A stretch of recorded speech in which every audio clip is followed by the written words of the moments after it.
Let us begin by understanding the nature of your mind and the power of your thoughts. Your mind, my dear friends, is not confined to the gray matter within your skull. It is a vast, limitless realm that extends far beyond the boundaries of your physical form. It is the canvas upon which all your experiences are painted, the stage upon which the drama of your life unfolds. Your mind is the very foundation of your existence, the soil in which all your experiences, all your circumstances, all your relationships take root and flourish. Now you might wonder, Neville, how do we harness the power of our minds to navigate through tough times? How do we maintain positive thinking when the world around us seems filled with challenges and difficulties? The answer, my dear friends, lies in the art of conscious imagination and the power of your assumptions. You see, the world you experience is nothing more than the outpicturing of your own consciousness. Your thoughts, beliefs, and assumptions about yourself and the world around you are constantly being projected outward and manifested in your physical reality. This is why it's of utmost importance to be vigilant about the nature of your thoughts, especially during challenging times.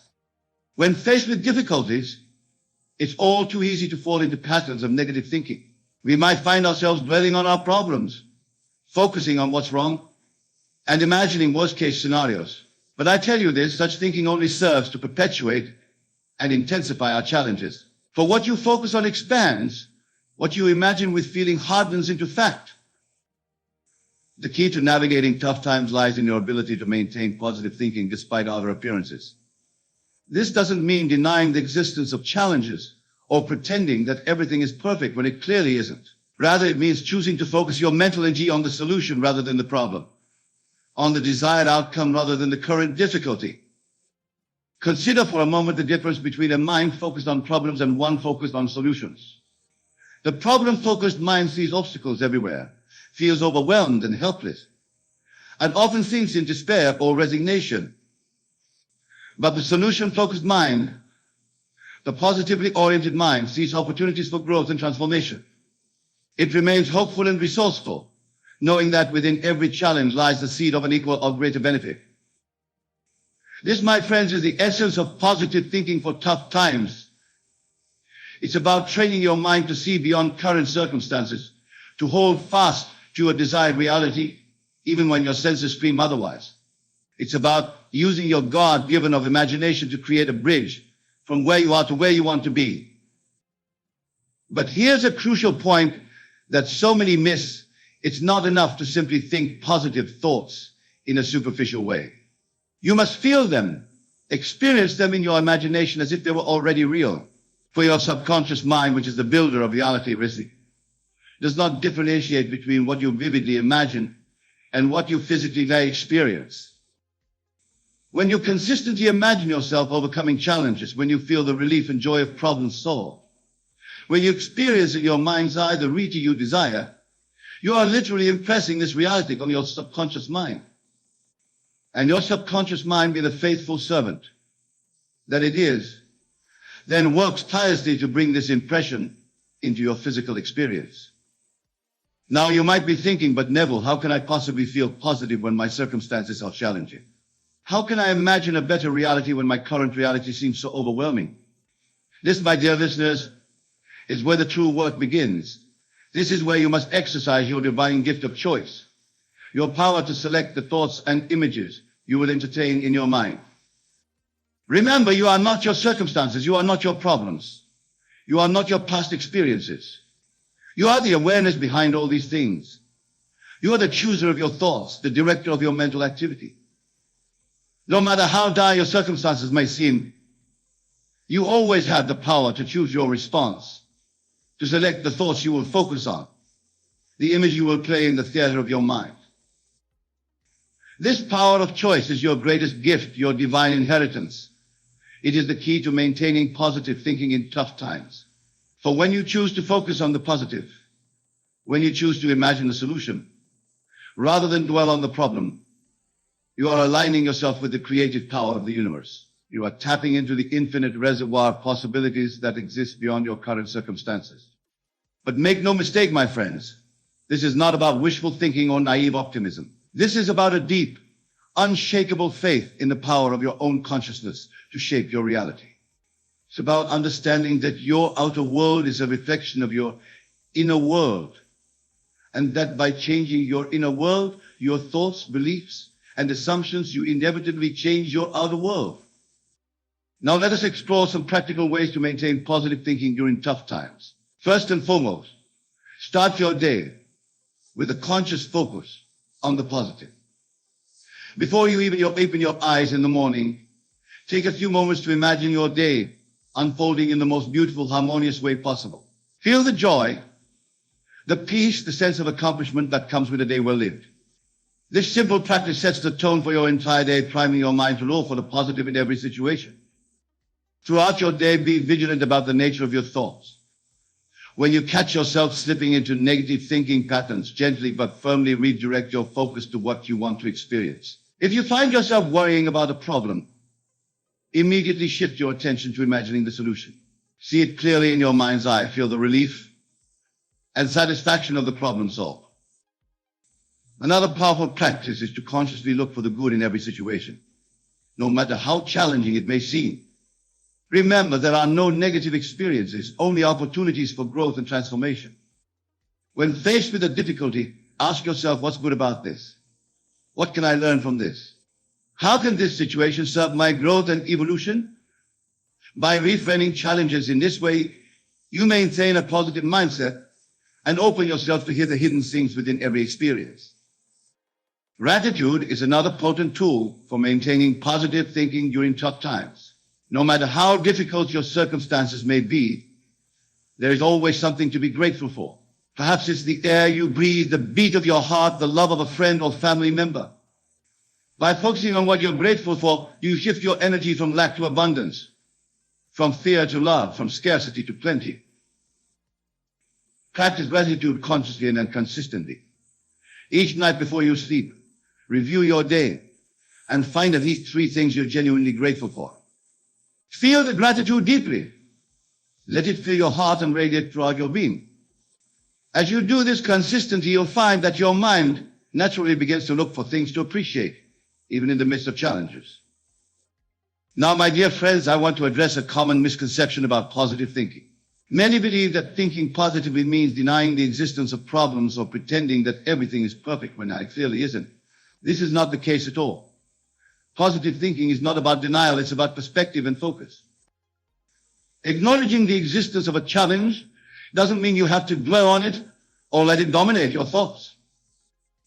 You can acknowledge a problem while simultaneously focusing your mental and emotional energy on the solution.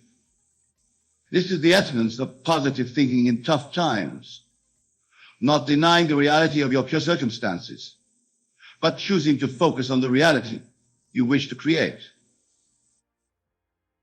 Remember, my dear listeners, that your imagination is the workshop of God.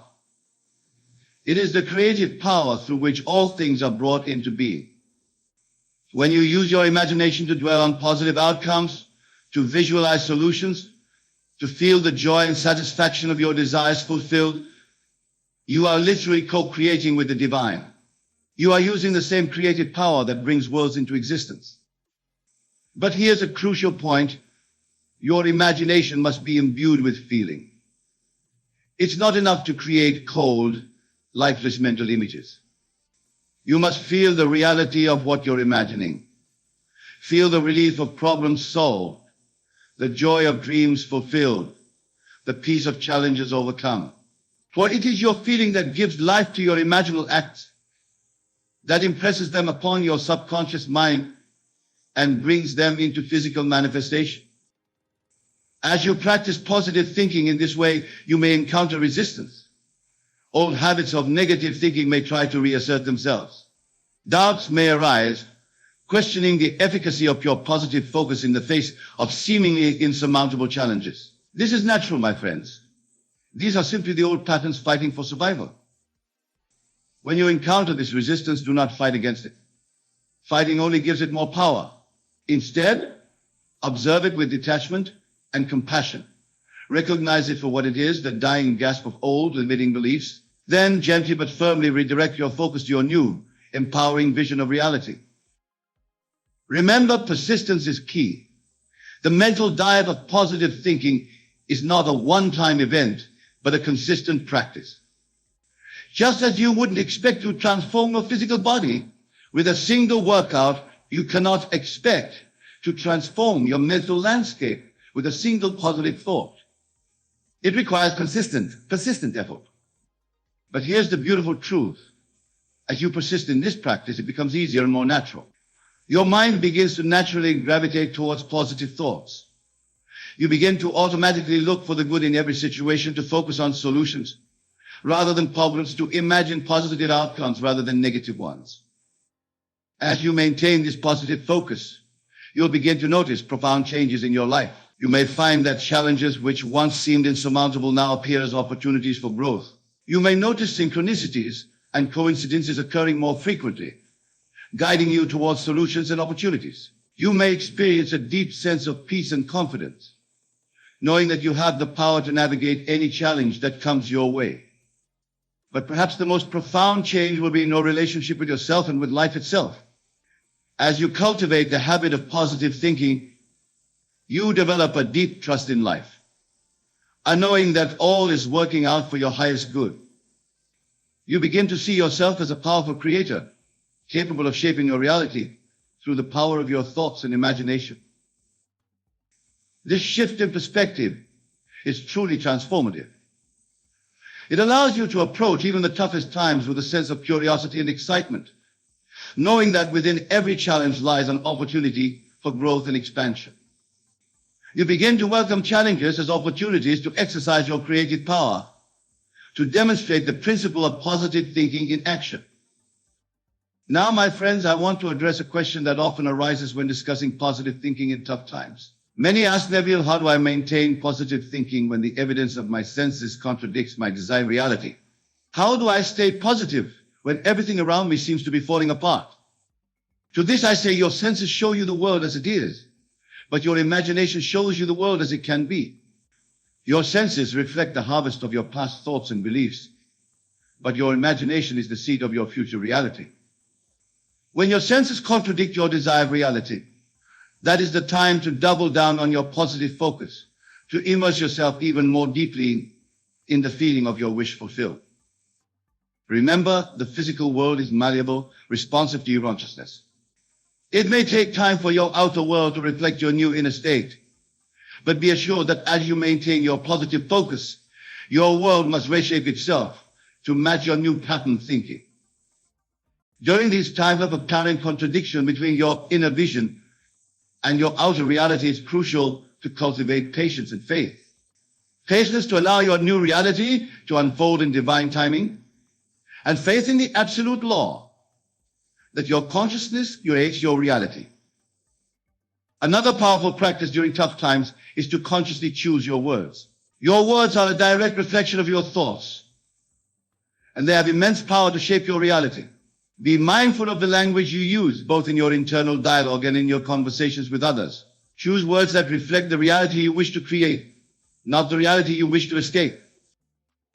Instead of saying, I'm struggling, say, I'm growing. Instead of this is a problem, say, this is an opportunity. Instead of I can't, say, how can I? These simple shifts in language can have a profound impact on your mental state and consequently on your experience of reality. Remember, my dear friends, that your words are like seeds. Plant them carefully and tend to them with positive attention, and they will grow into the reality you desire. Now, let us delve deeper into the mechanics of how positive thinking actually works to transform your reality, especially during tough times. You see, your subconscious mind, which is the seat of your habitual thinking and the builder of your body and your world, accepts as true whatever you feel to be true.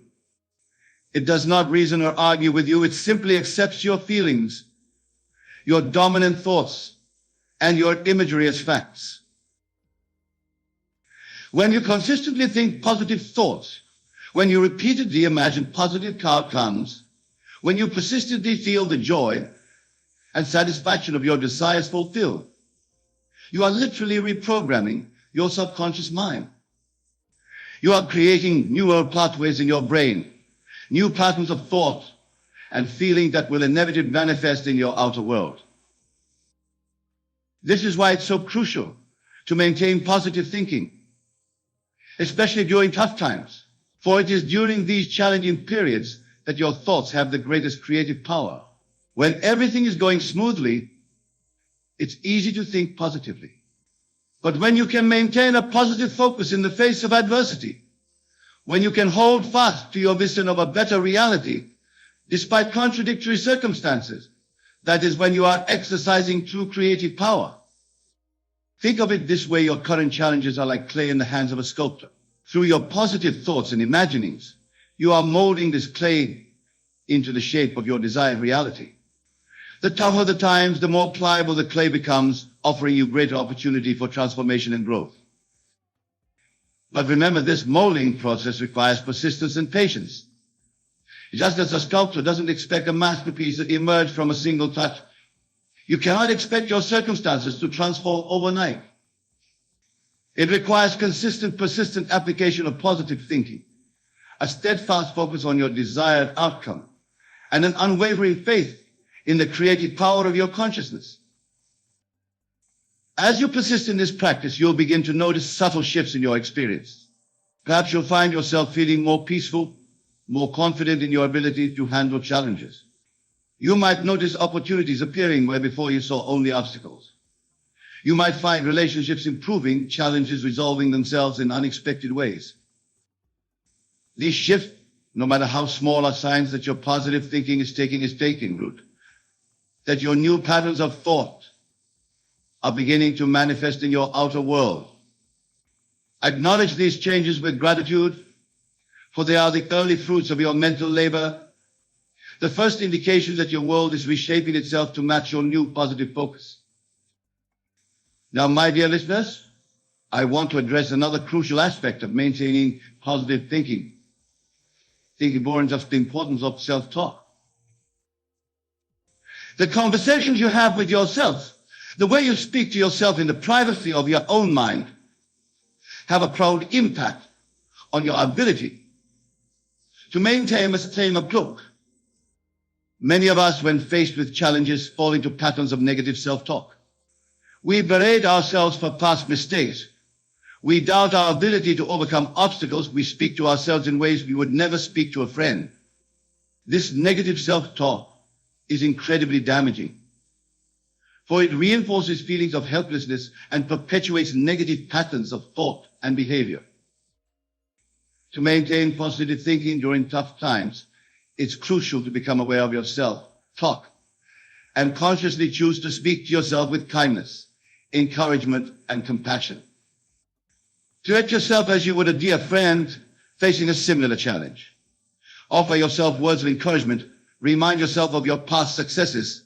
Affirm your ability to overcome any obstacle. Remember, you are always listening to yourself. Every word you speak, whether aloud or in the silence of your mind, is a suggestion to your subconscious. Make sure these suggestions are positive, empowering, and aligned with the reality you wish to create.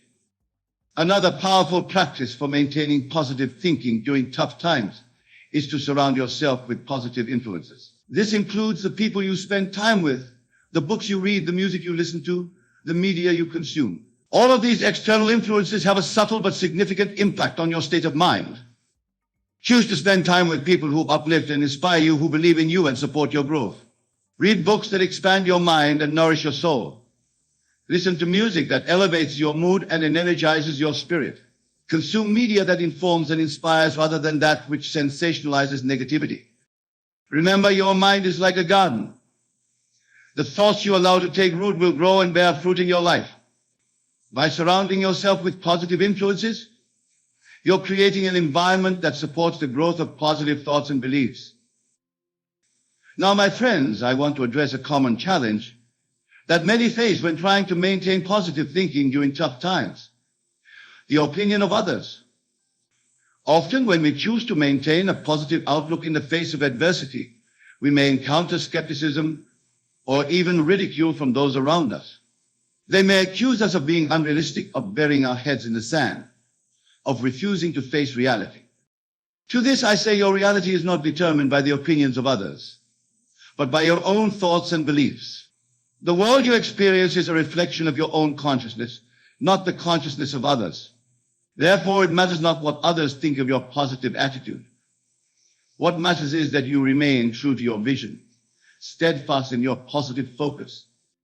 Remember, most people's opinions are based on their own limiting beliefs, their own fears and doubts. By maintaining your positive thinking despite their skepticism, you are not only transforming your own reality, but also showing them what's possible, inspiring them to raise their own level of thinking. Moreover, as you persist in your positive thinking, as your outer world begins to reflect your inner state of positivity, those same skeptics may find themselves amazed at your resilience, your ability to thrive in the face of adversity. Your example may inspire them to reconsider their own patterns of thought, to open themselves to the possibility of a positive way of living. Now let us delve even deeper into the practice of positive thinking during tough times.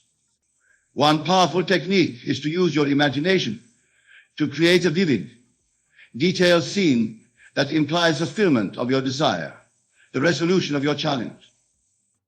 This scene should be one that would naturally occur if your desire were already realized.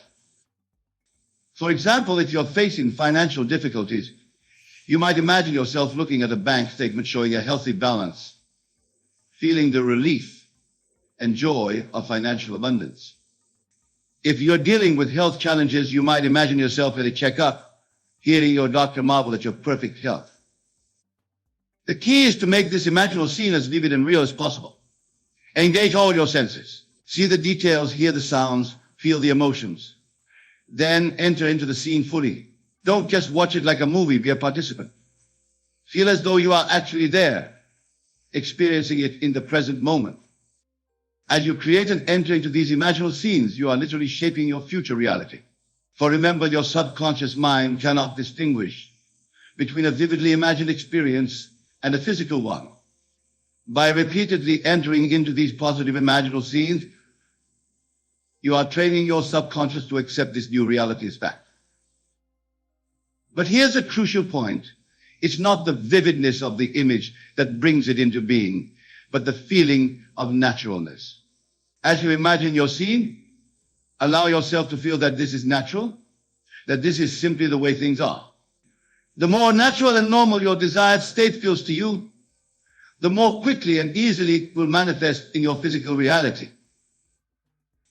Another powerful practice for maintaining positive thinking during tough times is to consciously direct your attention towards evidence of good in your life and in the world around you. This doesn't mean ignoring challenges or pretending they don't exist. Rather, it means choosing to focus on what's still improving, what's aligned with your desired reality. Make it a daily practice to look for signs of progress, no matter how small. Celebrate every victory, every step forward.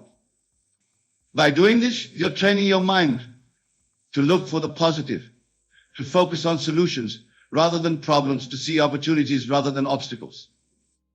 Remember, what you focus on expands. By consciously directing your attention towards the good, you're literally expanding the presence of good in your life. You're creating a positive feedback loop where your focus on the positive creates more positive experiences, which in turn reinforce your positive thinking. Now, my dear friends, as we near the conclusion of our discussion, I want to emphasize a point of utmost importance. The power of positive thinking is not some external force that you need to acquire or develop. It is your very nature. It is who you are at the core of your being. You are a divine being, possessing infinite potential, expressing yourself through the vehicle of your woman. When you choose to think positively, especially during tough times, you are aligning yourself with your true nature. You are tapping into the infinite wisdom and power that is your birthright. This is why positive thinking is so powerful. It is not about becoming something you're not, but about recognizing and expressing what you truly are. So, my dear friends, as you go forth from this place, carrying this knowledge with you, I urge you to maintain your positive thinking, especially during tough times. Recognize the immense power you wield when you choose to focus on the positive. When you use your imagination to create the reality you desire. Use this power wisely, use it lovingly. Use it to create a life that reflects your highest vision for yourself and for the world. Begin each day with a conscious choice to think positively. As you wake, before your feet touch the floor, take a moment to set positive intentions for the day. Imagine your day unfolding in the most beautiful, harmonious way possible. Feel the joy, the peace, the sense of accomplishment that comes with a day well lived. Throughout your day, be mindful of your thoughts. When you catch yourself slipping into negative thinking patterns, gently but firmly redirect your focus to what you really want to experience. Use your imagination to create vivid scenes of your desires fulfilled. Feel the naturalness, the reality of these scenes. And as you retire for the night, take a moment to reflect on your day. Acknowledge the moments when you maintain your positive thinking and the positive effects this had on your experiences. If there were moments when you lost your positive focus, simply observe this without judgment and set the intention to return to positive thinking the next day. Remember, my friends, this practice of positive thinking is not a burden or a chore. It is the most natural, most fulfilling way to live. It is your birthright as a divine being. As you consistently maintain this positive focus, especially during tough times, you will find that life becomes more joyful, more peaceful, more abundant in every way. You will begin to notice changes in every aspect of your life. Challenges that once seemed insurmountable will appear as opportunities for growth. Relations will improve, opportunities will appear, and you'll find yourself navigating through life with greater ease and grace.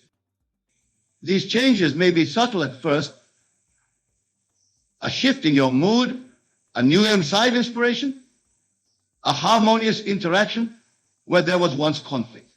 Acknowledge these changes, no matter how small, with gratitude, for they are the first fruits of your positive thinking, the early manifestations of your alignment with your true nature.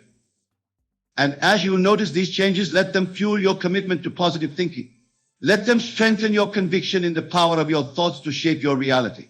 For this is the law of your being. What you consistently think and feel must objectify itself in your world. But remember, the greatest change, the most profound transformation will occur within you as you consistently choose positive thinking, especially during tough times. You are reconditioning your entire being. You are literally rewiring your brain, recalibrating your energy, and deepening your connection to your divine nature. You will find yourself naturally thinking more positively, feeling more optimistic and resilient, acting more in alignment with your highest self. You will find yourself naturally attracted to people, experiences, and opportunities that support your positive state of being. You will find yourself making decisions from a place of inner wisdom and love, rather than from fear or external pressure.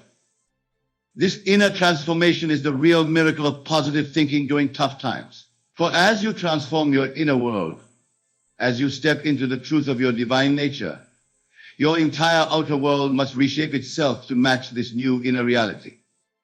So, my dear friends, I challenge you to embark on this journey of transformation. Commit to positive thinking, especially during tough times, consistently, passionately, faithfully. Make it the central practice of your life. Write about it in your journal. Speak about it with like-minded friends. Feel its truth in every fiber of your being. And as you do, watch in awe as your life transforms. Watch as inner peace becomes your natural state, as resilience flows through you effortlessly, as wisdom guides your every decision.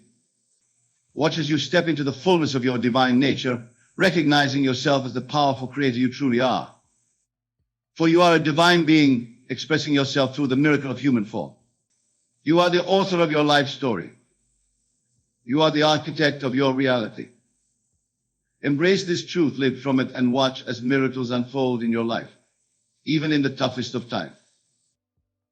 Go forth, my dear friends, with this knowledge. Use it wisely, use it lovingly.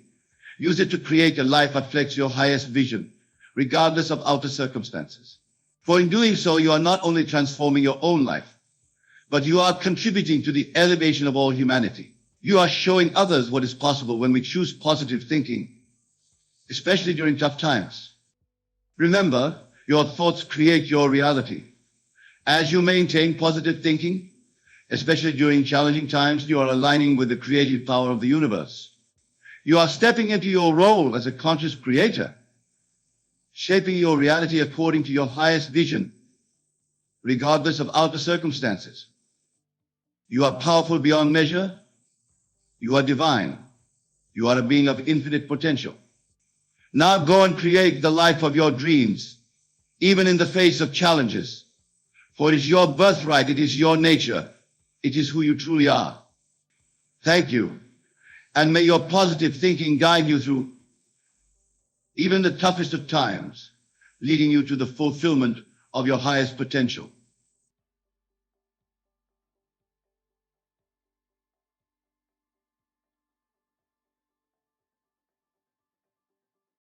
Let us turn to the ancient wisdom found in Scripture. For the Bible is not a record of historical events, but the greatest psychological drama ever written. It reveals the pattern by which man may consciously rise to higher levels of himself.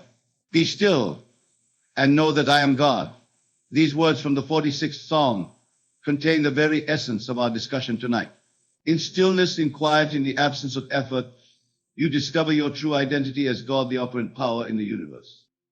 I have often shared the story of my own discovery of this law.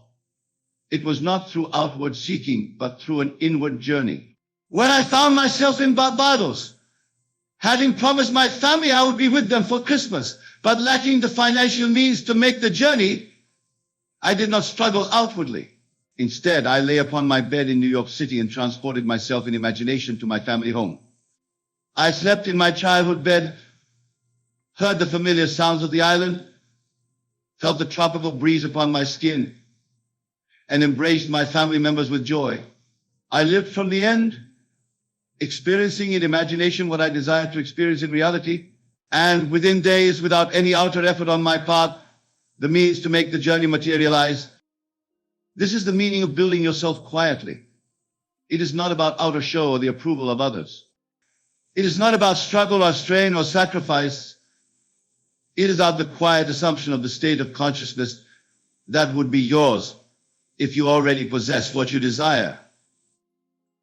Consider the words of the Master. When you pray, go into your room and shut the door and pray to your Father who is in secret, and your Father who sees in secret will reward you openly. Your room is your mind. The door you shut is the silencing of your senses, and the Father in secret is your own wonderful human imagination, the creative power that brings forth all things. The open reward is the visible manifestation in your world. Tonight, I urge you to give up the belief that anything outside yourself has power over you. Give up the struggle to change outer conditions, for they are but reflections of your inner state. Instead, turn within. In the quiet of your own being, assume the feeling of your wish fulfilled. Feel the naturalness of being the person you desire to be. Feel the reality of possessing what you seek to possess. Feel the relief, the satisfaction, the joy that would be yours if your desire were already an accomplished fact. The outer world may tell you this is fantasy, that you are deceiving yourself. It may point to evidence that contradicts your assumption.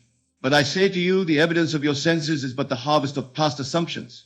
If you would change the harvest, you must now sow different seeds in the fertile soil of your imagination. In this quiet building of yourself, persistence is essential. You must be faithful to your assumption. If, for example, you wish to be financially secure, you must not only assume the feeling of wealth in a single meditation, but must continue in that assumption as you move through your day. When doubts arise, as they inevitably will, gently bring your attention back to the feeling of your wish fulfilled. This is not self-deception. It is the highest form of truth. For what you are assuming is the only reality, and the outer world must reshape itself to conform to that inner conviction. Many fail in this work because they give up too soon. They assume the feeling of their wish fulfilled for a brief period, but then return to their habitual state of consciousness. Remember the parable of the fig tree. When the master cursed it, nothing appeared to happen immediately, but the tree was withered from its roots, though the evidence was not yet visible. So it is with your assumptions. The moment you assume the feeling of your wish fulfilled, your desire begins to move toward manifestation, though the outer evidence may not be immediately apparent. Let me share with you a letter I received just last week. A gentleman who had attended these talks wrote to me saying that for years he had struggled to advance in his profession. Despite his qualifications and hard work, promotion seemed always to elude him. After hearing our discussions on the law of assumption, he began each night before sleep to experience in imagination the congratulations of his colleagues on his new position. He felt the handshakes, heard the words of praise, experienced the satisfaction of his increased salary. He did this quietly, telling no one of his inner work. Within 2 months, a position was created specifically for him, a position that had previously existed in his company at exactly the salary he had imagined. He built himself quietly, and the outer world reshaped itself to match his inner assumption. This is the pattern. First, clarify your desire. Second, construct a scene which would imply the fulfillment of that desire. Third, immerse yourself in that scene until it takes on the tones of reality. Fourth, from that state of fulfilled desire, open your eyes to the outer world. And fifth, remain faithful to your new assumption regardless of contrary evidence. This is how you build yourself quietly. Now let us delve deeper into the nature of consciousness, for this is the material with which you build. Your consciousness is the only reality. All that you perceive outside yourself is but a manifestation of states within yourself. The people, circumstances, and events of your life are drawn to you by the magnetic power of your dominant assumptions. As within, so without. This is the great law. Many of you have been taught that your consciousness is limited, that you are merely human, separate from the divine creative power. But I tell you that your own wonderful human imagination is God in action. I and my Father are one, said the Master, and this is true of every man. The creative power that you attribute to a God outside yourself is your own imagination, and the world around you is nothing more than your own consciousness made visible. When you truly grasp this, you will understand why building yourself quietly is so powerful. For if all is consciousness, then by changing your consciousness, by assuming a new state, you literally become a new being. And that new being must express itself in your world. But how do you effectively change your consciousness? Through the controlled use of imagination while in a state akin to sleep. This state is quiet, receptive state where the senses are diminished and attention is focused inward, is where all creation begins. In this state, imaginal acts have a transformative power that they lack when you are fully awake and attentive to the outer world. Let me give you a simple technique to practice. Tonight, as you lie in bed preparing for sleep, clarify in your mind what you wish to be. Perhaps you desire to be confident, healthy, wealthy, or loved. Whatever it may be, formulate a scene that would imply this state has been realized. If health is your desire, imagine a friend congratulating you on your vibrant appearance. If prosperity is your aim, feel the satisfaction of seeing a bank statement with the figures that would delight you.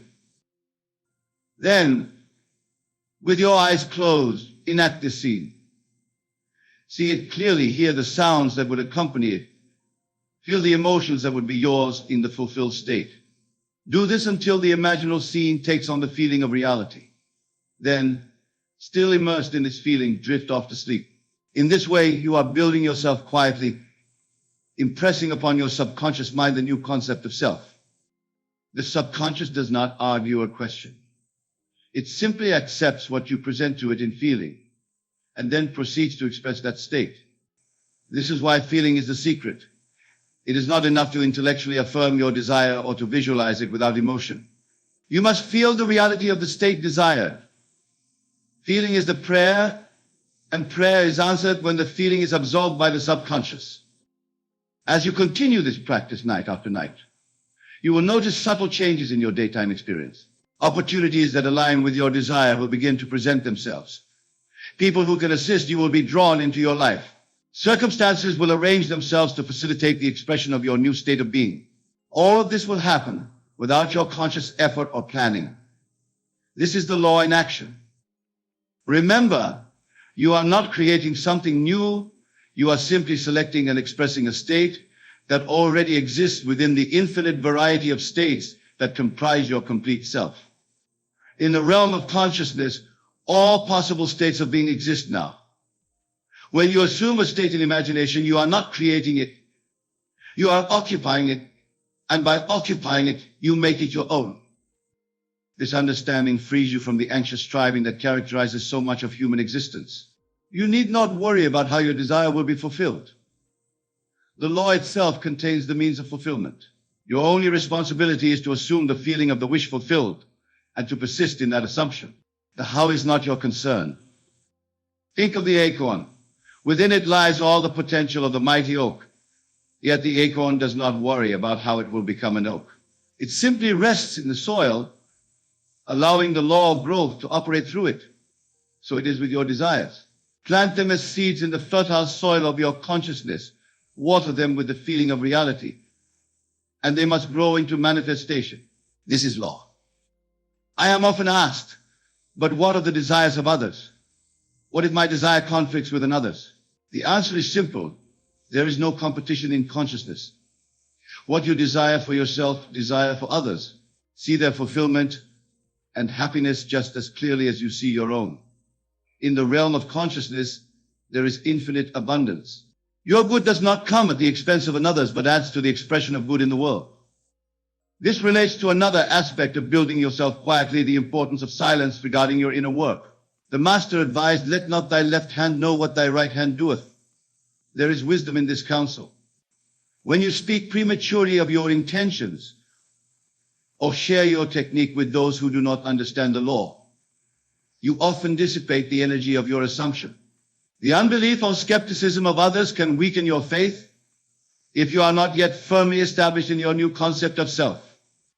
Furthermore, the very act of talking about what you are doing shifts your attention from the feeling of the wish fulfilled to the process of achieving it. And since attention is the tool with which you impress the subconscious, this shifting can delay the manifestation of your desire. So build yourself quietly. Keep your own counsel. Let your results speak for you. When others notice the changes in your life and ask how you accomplished them, then you may share this law, but even then speak only to those who have ears to hear. Let me share with you another letter, this one from a woman who had struggled with chronic illness for over a decade. After learning of the law of assumption, she began each night to experience herself as vibrantly healthy. She felt the energy flowing through her body, imagined herself engaging in activities that had long been impossible for her, and gave thanks for her perfect health. She told no one of this practice, not even her husband. Within 3 months, her condition had improved so dramatically that her physicians were astounded. Tests that had previously confirmed her illness now showed no trace of it.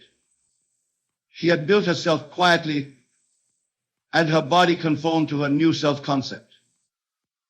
This is not isolated or exceptional. It is the normal operation of law.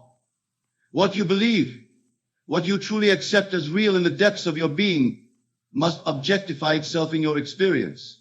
According to your faith, be it done unto you is not a religious platitude, but a statement of psychological law. Now, some of you may be thinking that this sounds too simple, that something so powerful cannot be so easily accessible. But I ask you, must a thing be difficult to be true? The operation of this law is simple, though the discipline required to apply it consistently may challenge you. The challenge lies not in the technique itself, but in your willingness to persist despite appearances. For when you begin this practice, the evidence of your senses will contradict your assumption. Everything in your outer world will proclaim that your imaginal act is but fantasy. This is the testing point.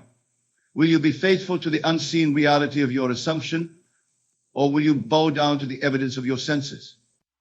Those who succeed are those who understand that the outer world is a shadow, a reflection of inner states.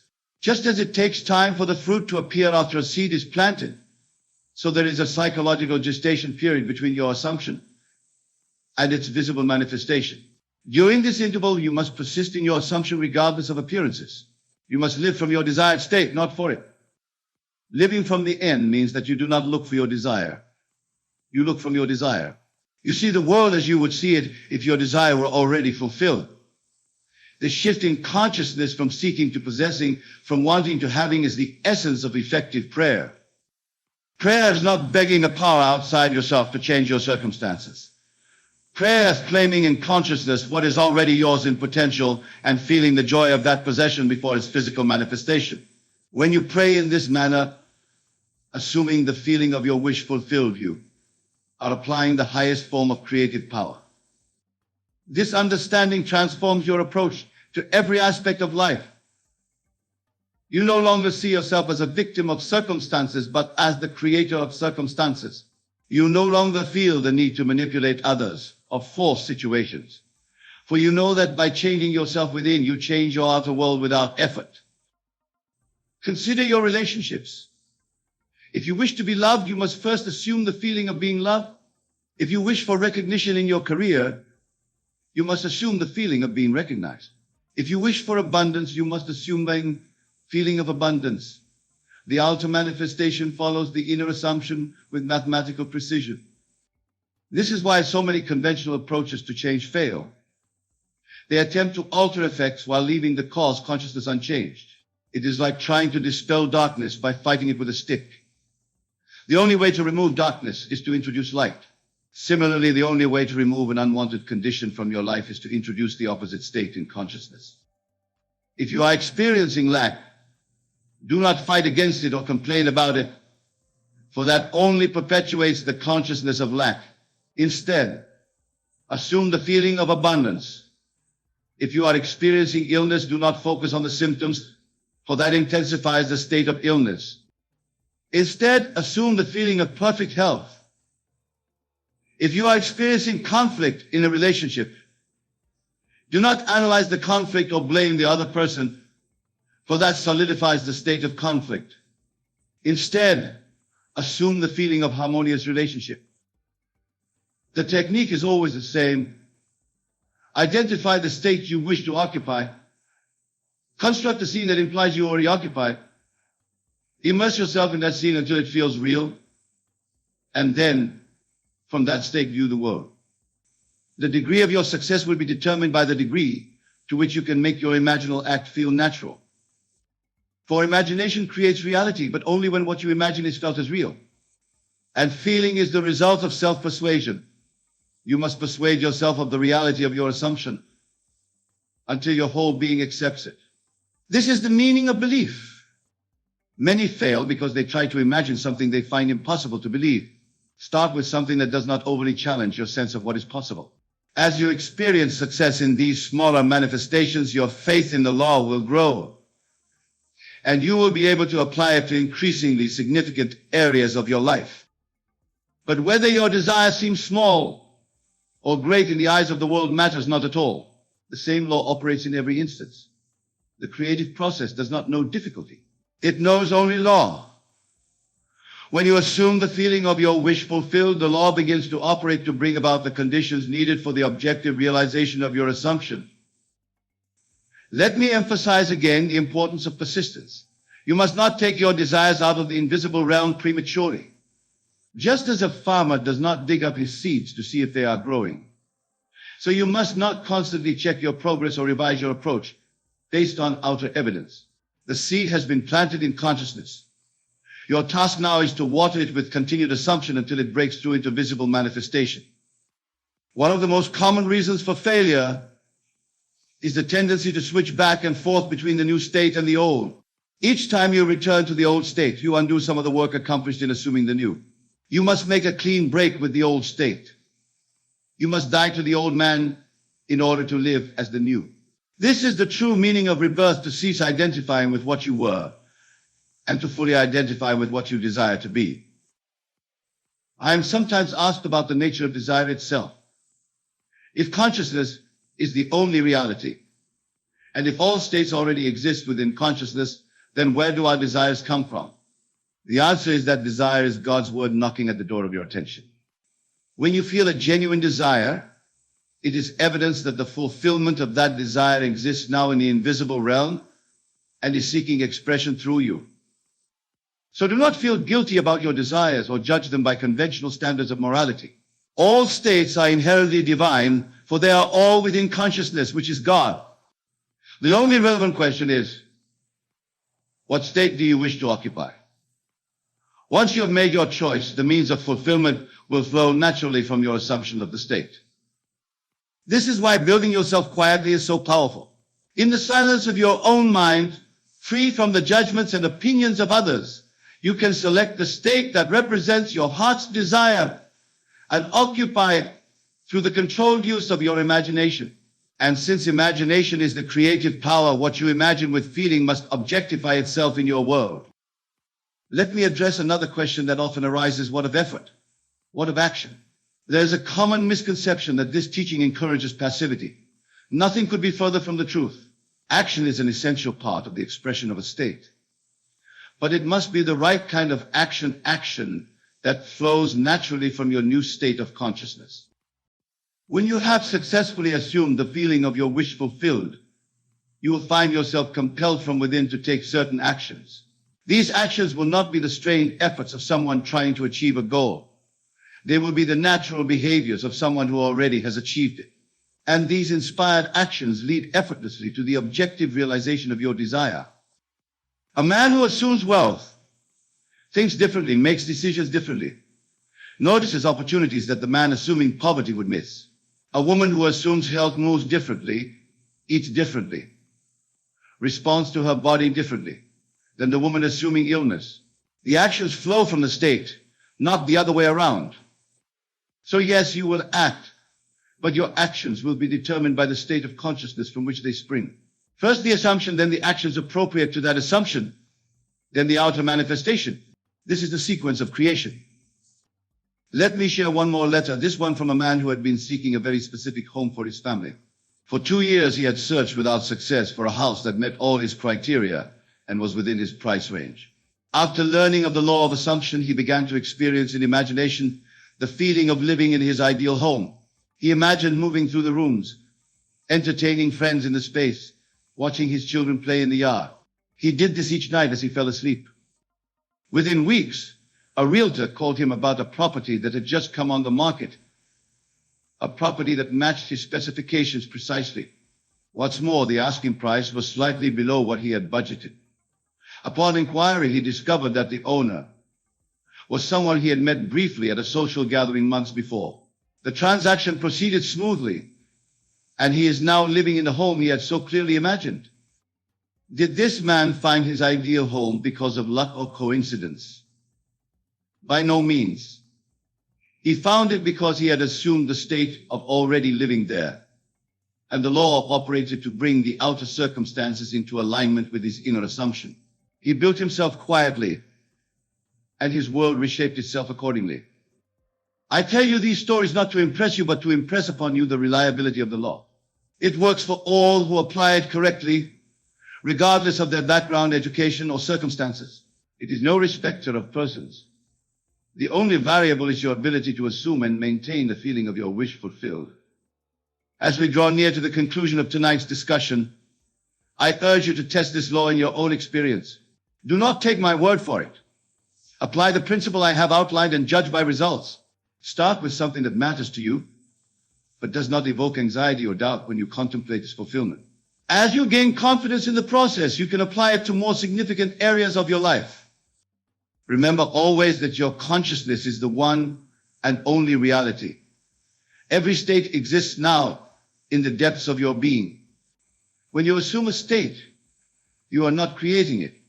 You are selecting it from the infinite variety of states that constitute your complete self. And by dwelling in that state, by making it real through feeling, you bring it into expression.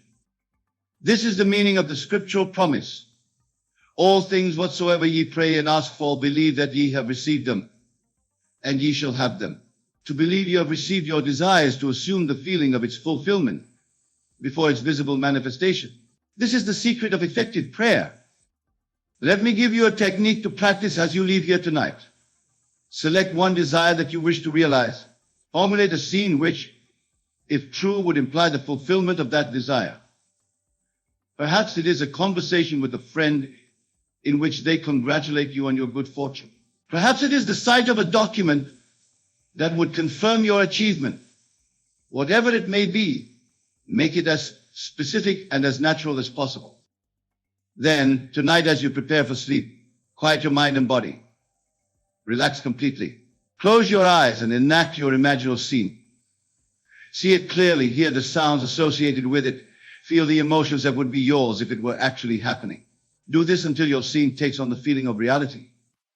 Then, with the feeling of fulfillment still present, drift off to sleep.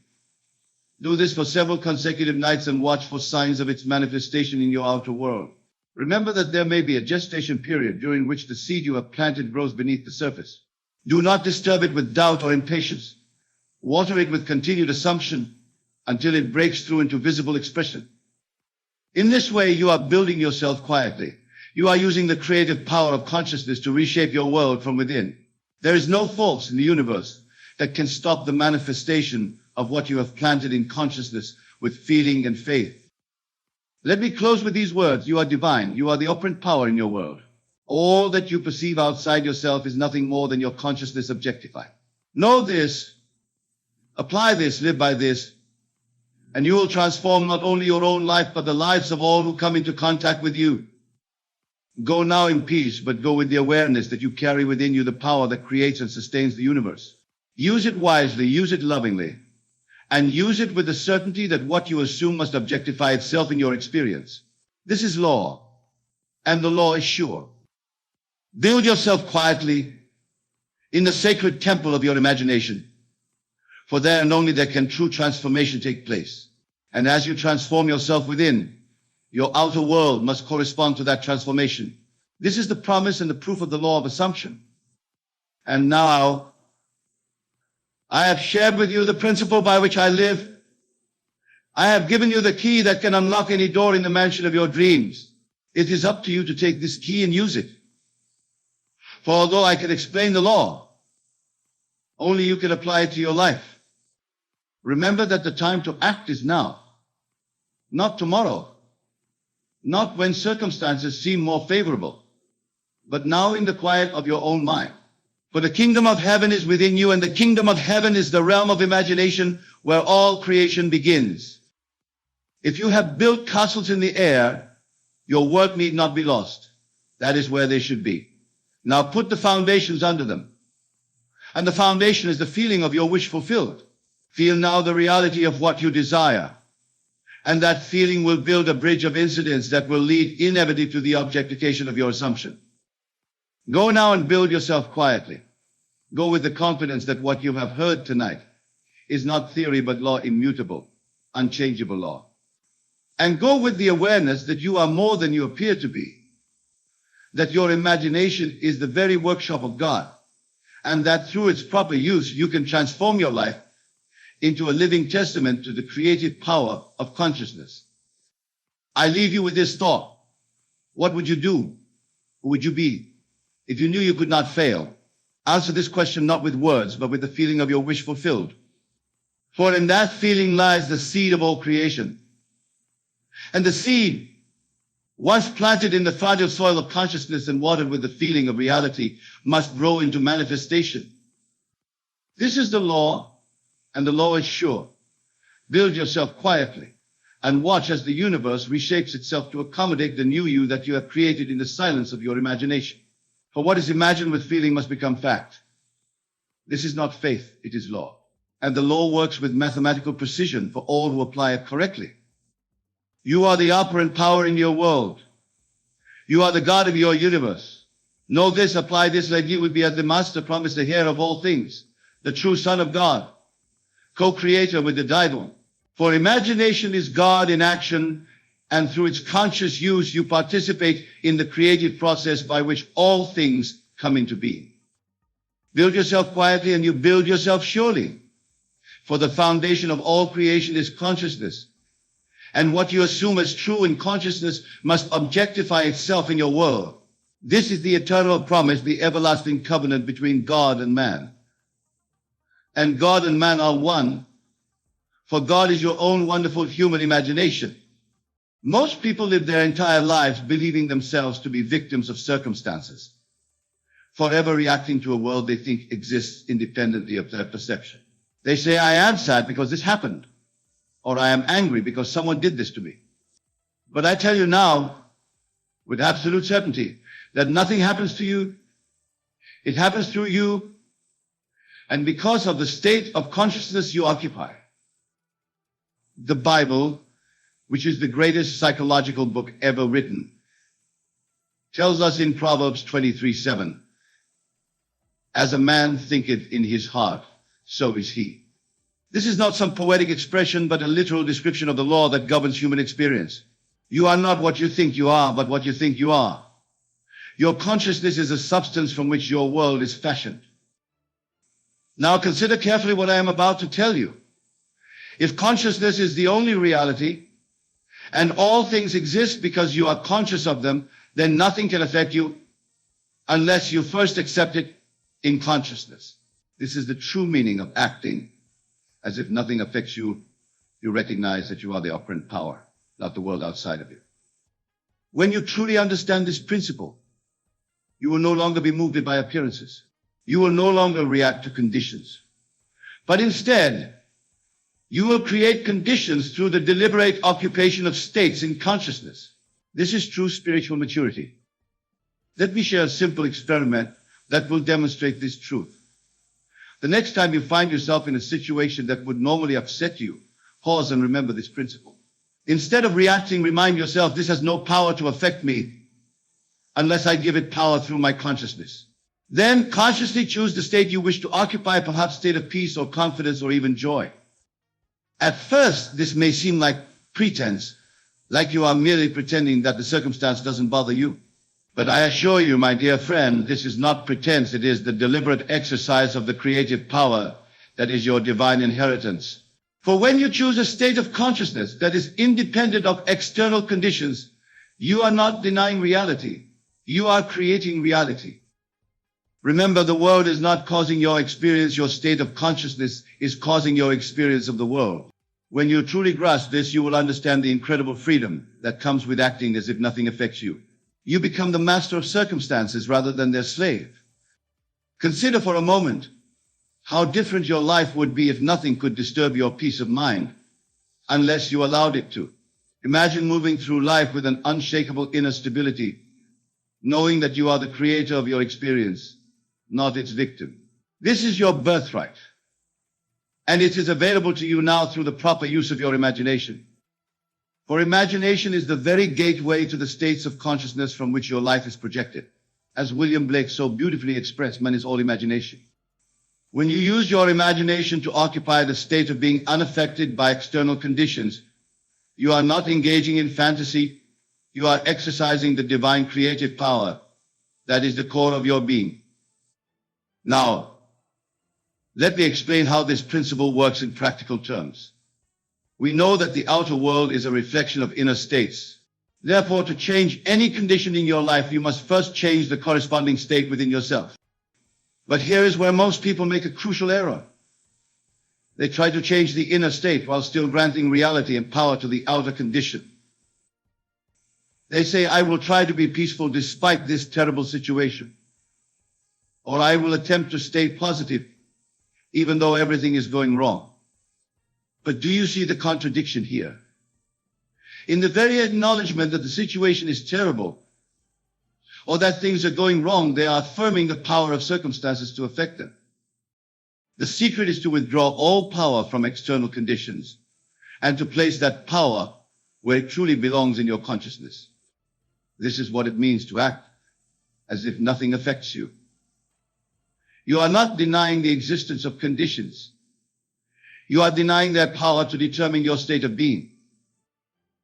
Let me tell you a story from my own experience that illustrates this principle. Many years ago, I found myself in what appeared to be dire financial circumstances. Bills were mounting, opportunities seemed scarce, and all the evidence of my senses told me that I was headed for disaster. The world would say I had every reason to be anxious, fearful, and reactive. But instead of accepting that state, I chose to occupy an entirely different state in consciousness. I began to act as if I were already financially secure. I did not do this through outer actions like spending money I didn't have. Rather, I did it by occupying the state of financial security in my imagination. Each night before sleep, I would construct a scene that implied my financial problems were solved. I would hear friends congratulating me on my good fortune. I would feel the relief and confidence that comes with abundance. Most importantly, I felt the natural feeling of being unaffected by financial concerns. I persisted in this state, refusing to be moved by appearances that contradicted it. And within a short time, events began to rearrange themselves to conform to this new state of consciousness. Opportunities appeared that I could not have planned or predicted. Money came from unexpected sources. The entire situation transformed not because I fought against external conditions, but because I changed the state from which I was operating. This is the pattern of all genuine transformation. You do not overcome conditions, you transcend them by occupying a state that is unaffected by them. And from that state, conditions themselves are transformed to reflect your new consciousness. Now, some of you might be thinking, but surely there are circumstances so severe that no one could remain unaffected by them. To this, I would say that you are still granting power to conditions rather than to consciousness. Remember what Paul told us in Romans 12:2. Be not conformed to this world, but be ye transformed by the renewing of your mind. The renewing of your mind is not about positive thinking or affirmations. It is about the radical recognition that consciousness precedes and determines experience. When you truly know this not as an intellectual concept, but as a living reality, you cannot be affected by anything except that which you accept in consciousness. Consider the great spiritual teachers throughout history. Did they not demonstrate this very principle? They moved through the most challenging circumstances with an inner peace and power that seemed miraculous to those around them. But they were not performing miracles. They were simply applying the law that governs all experience. They knew themselves to be consciousness, not the effects of consciousness. My dear friends, this principle of acting as if nothing affects you is not about developing a thick skin or becoming emotionally numb. Quite the contrary, it is about experiencing the full richness of life from a position of creative power rather than reactive vulnerability. When you no longer feel threatened or controlled by circumstances, you are free to respond to life with wisdom, compassion, and authentic self-expression. Your actions come from choice rather than compulsion. Your emotions become instruments of experience rather than reactions to experience. Now, let us explore how to apply this principle in your daily life. The practice begins with vigilance, becoming aware of those moments when you are granting power to something outside yourself. Whenever you find yourself saying or thinking that something makes you feel a certain way, pause and correct yourself. Nothing can make you feel anything. Your feeling is a state of consciousness that you have accepted, either deliberately or by default. When you catch yourself reacting to a person or situation, remind yourself, this has no power to affect me. I am consciousness, choosing the state I will occupy. Then deliberately choose the state that serves your highest expression. If someone speaks harshly to you, instead of automatically entering a state of hurt or anger, choose to occupy a state of compassion or understanding, not as a response to their behavior, but as your free expression of who you choose to be.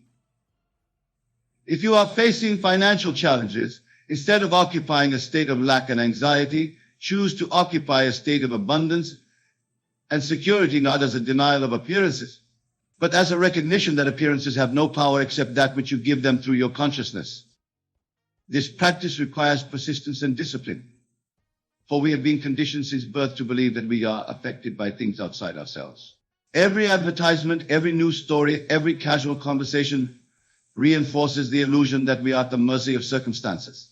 Breaking free from this cultural hypnosis requires constant vigilance and the courage to stand firm in your true identity as consciousness.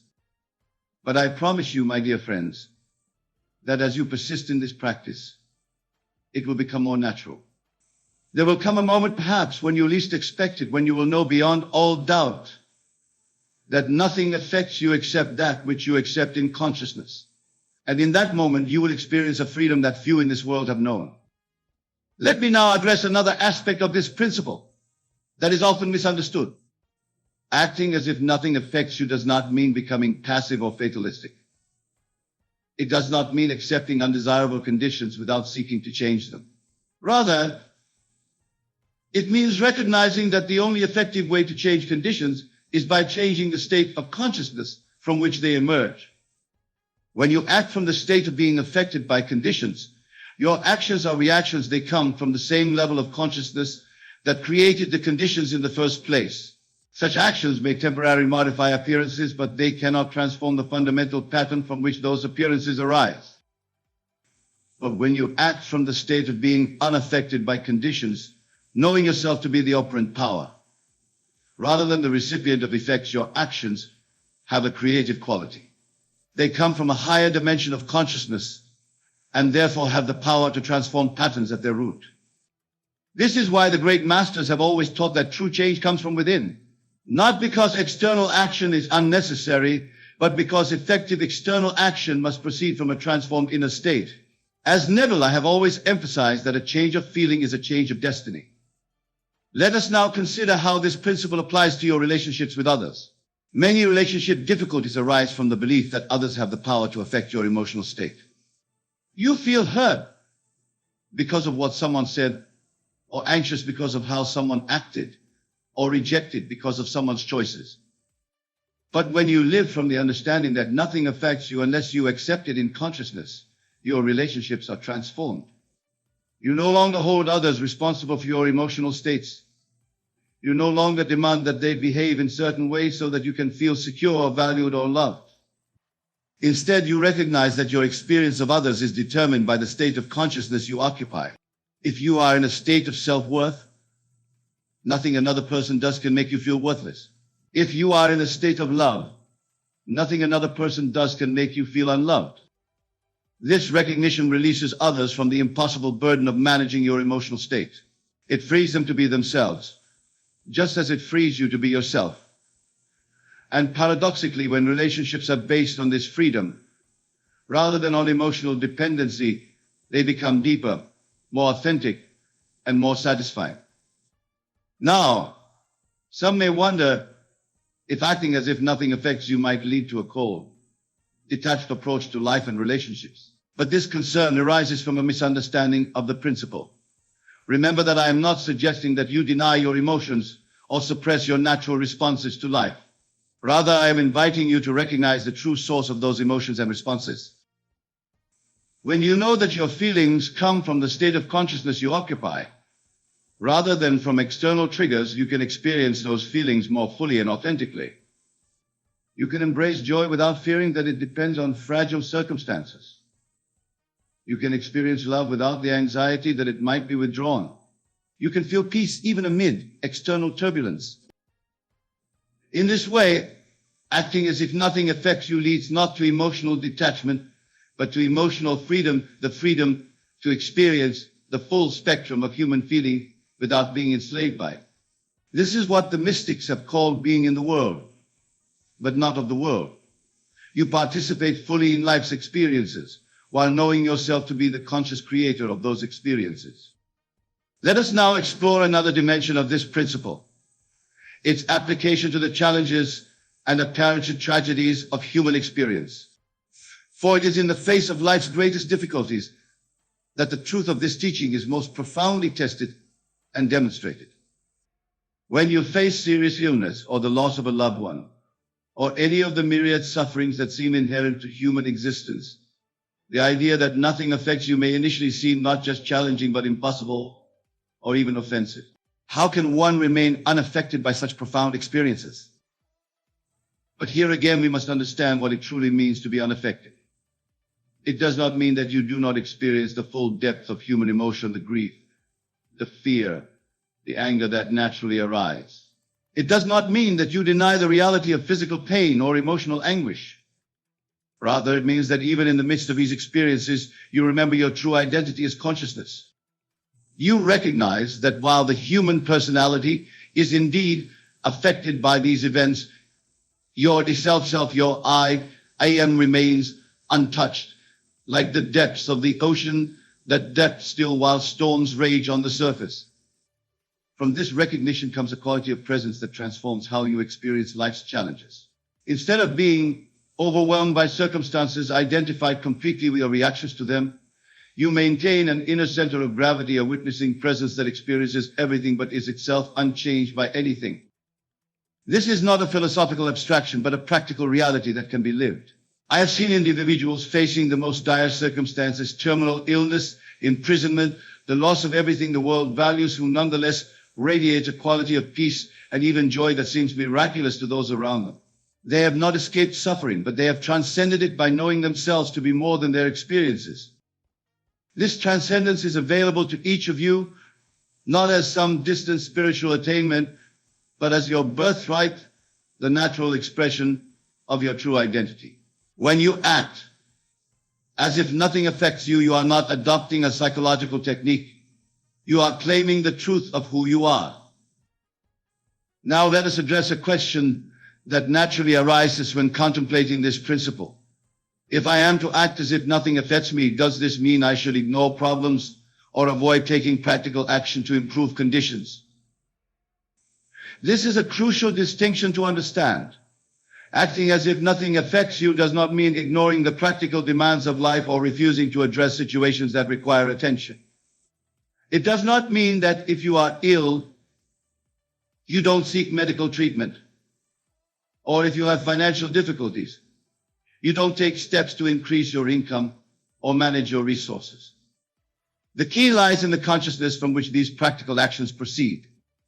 If you act from a consciousness of being victimized by circumstances, taking action out of fear, desperation, or a sense of being at the mercy of conditions, your actions will at best bring temporary relief. They cannot transform the pattern that created the conditions. But if you act from a consciousness of creative power, taking action from a state of inner security, confidence, and the knowledge that you are the equant power in your life, those same actions are imbued with a transformative quality. They address not just the symptoms, but the root cause of conditions. This is why two people can take identical outer actions with entirely different results. One person applies for a job from a state of anxiety and need, seeing the job as a rescue from their dire circumstances. Another applies for the same job from a state of confidence and value, seeing the job as an opportunity to express their gifts. Though the actions are identical, the consciousness behind them is vastly different.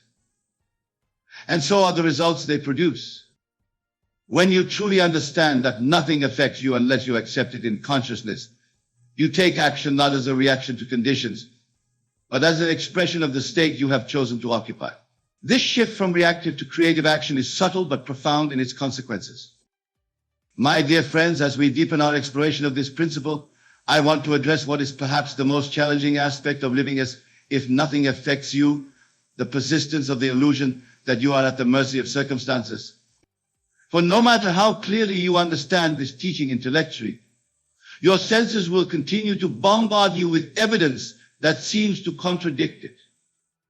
You will still experience pain when you touch a hot surface. You will still feel hunger when you haven't eaten.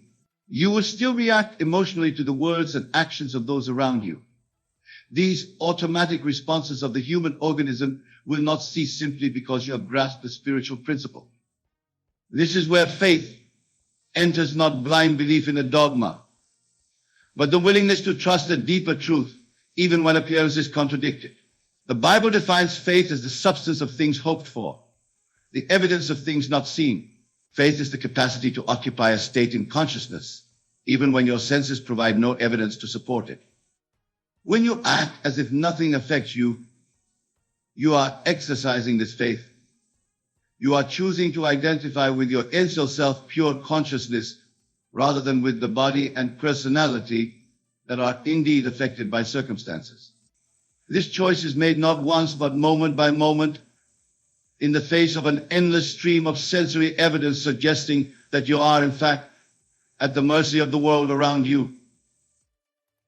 This is the real meaning of spiritual practice, not rituals or techniques, but the constant remembrance of who you truly are, even when everything around you seems to deny it. It is the practice of returning again and again to the truth of your being when the appearances of life pull you toward identification with that which is not you. In this practice, you will sometimes fail. There will be moments when you forget your true identity and become completely identified with your reactions to circumstances. This is not a failure of the principle, but a natural part of the human journey. Each time you catch yourself in such a moment, it is an opportunity to choose again, to remember the truth and to return to it. Over time, as you persist in this practice, something remarkable begins to happen.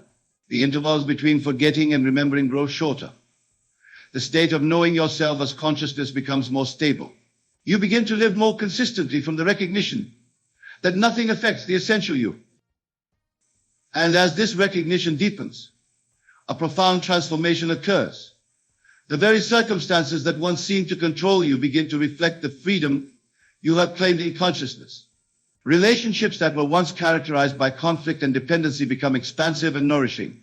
Work that was once a burden becomes an expression of your gifts.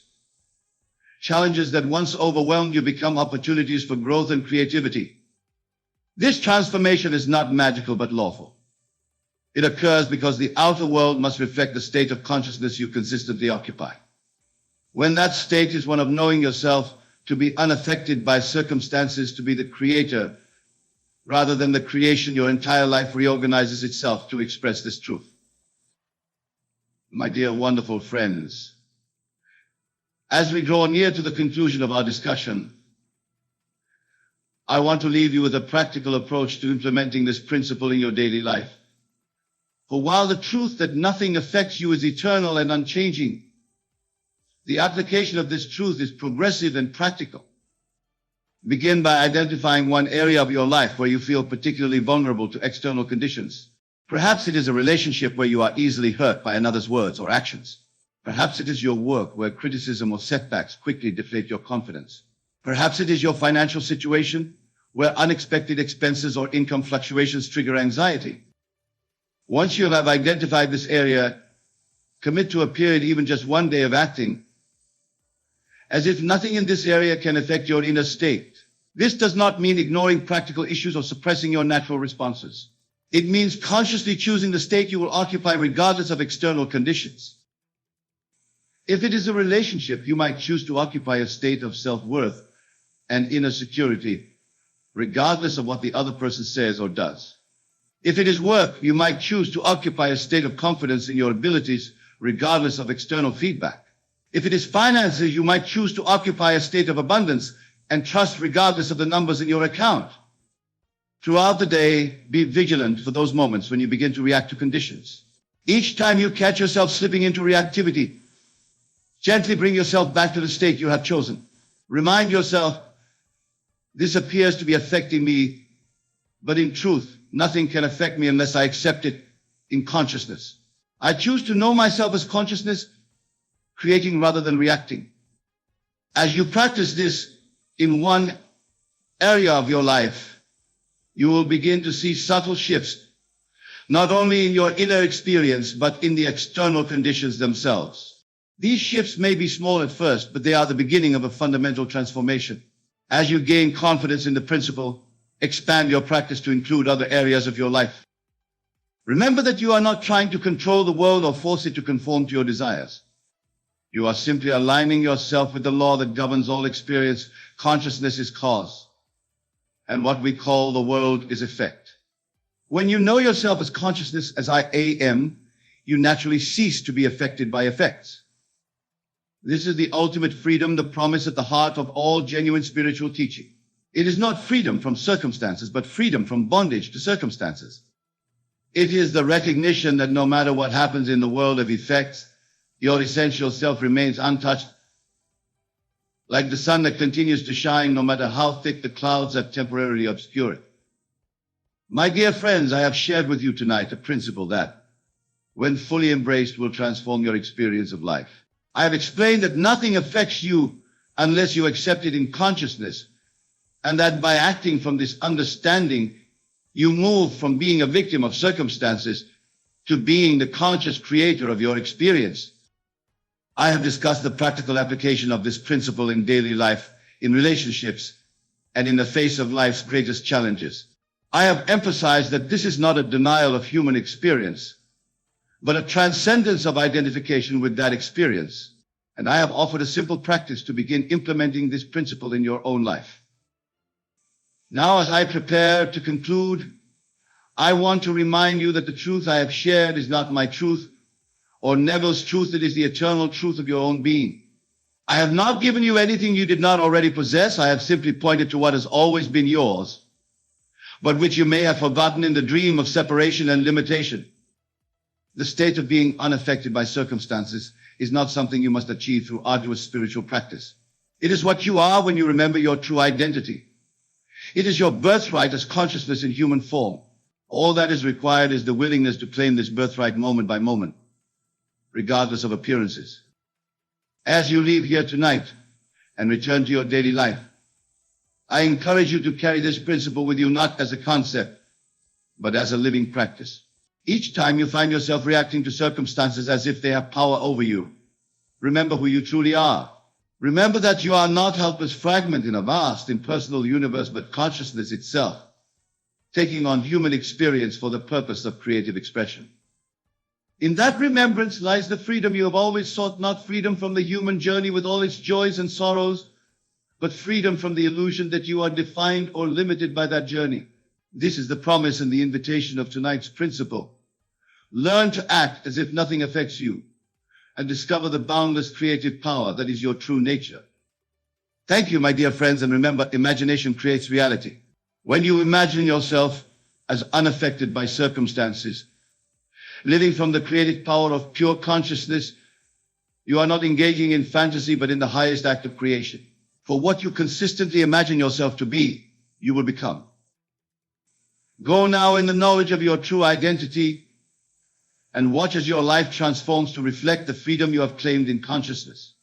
For nothing affects you unless you grant it power, and in withdrawing that power from the world of effects and placing it where it truly belongs in your own consciousness, you fulfill the purpose for which you came into being, to create and to express the infinite potential that is God in you.